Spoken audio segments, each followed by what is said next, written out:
Statement 6. After the accident.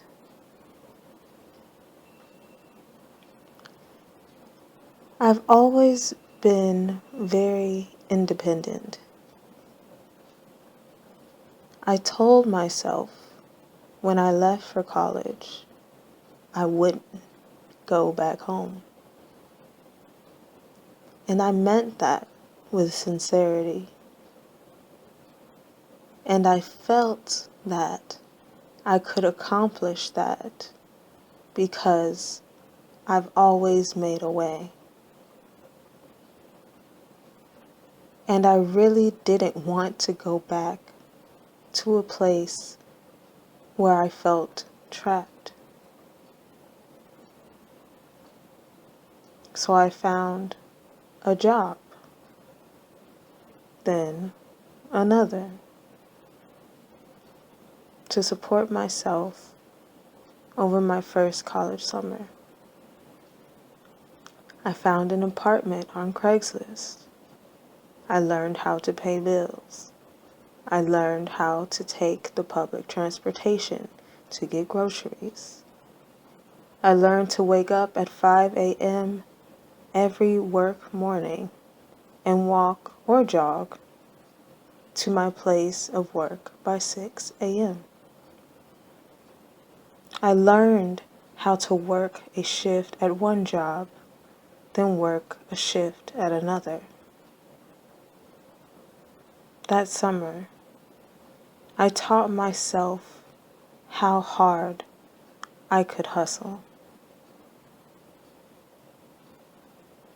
Being hit by a taxi cab, driven by a cock-eyed driver, while listening to one of my favorite Childish Gambino songs on such a beautiful day, barely had an effect on me.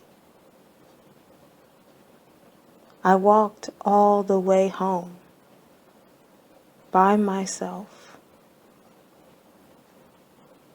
My mom told me to go to the hospital to get checked out.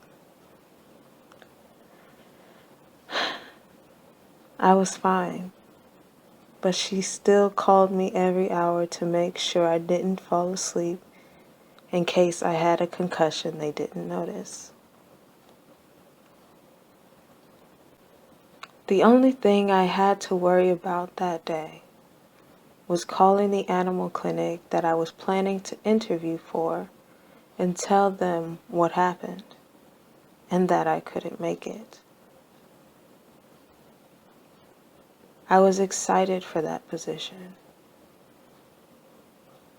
It was just as a receptionist, but it was a step in the right direction, I thought. She told me she'd call me back to reschedule the next day, but she didn't, so that was gone. I was a little disappointed, but was still in school, so I knew I still had a chance.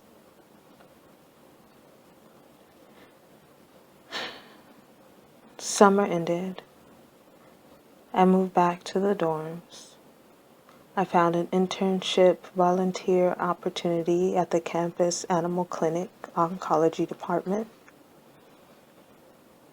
I had to read through files and files of people asking for financial assistance to pay for their pets, their babies, chemotherapy, or surgery.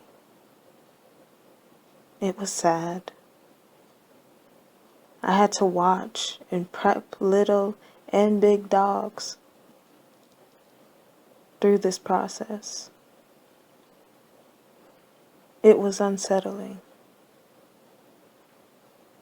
I had to sit and wait for someone to need my help. It was boring. I almost fell asleep a lot of times.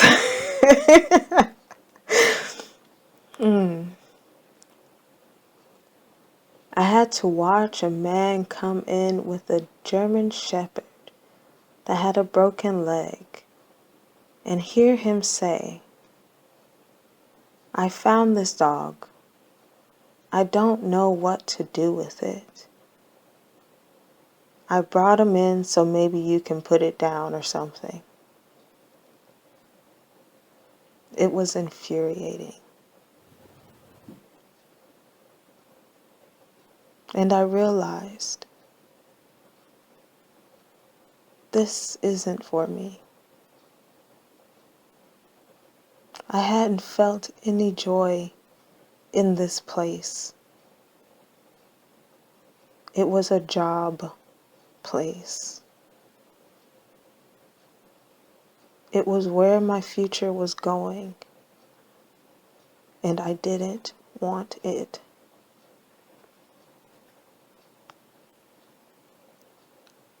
It was where my life was going, and I didn't want it.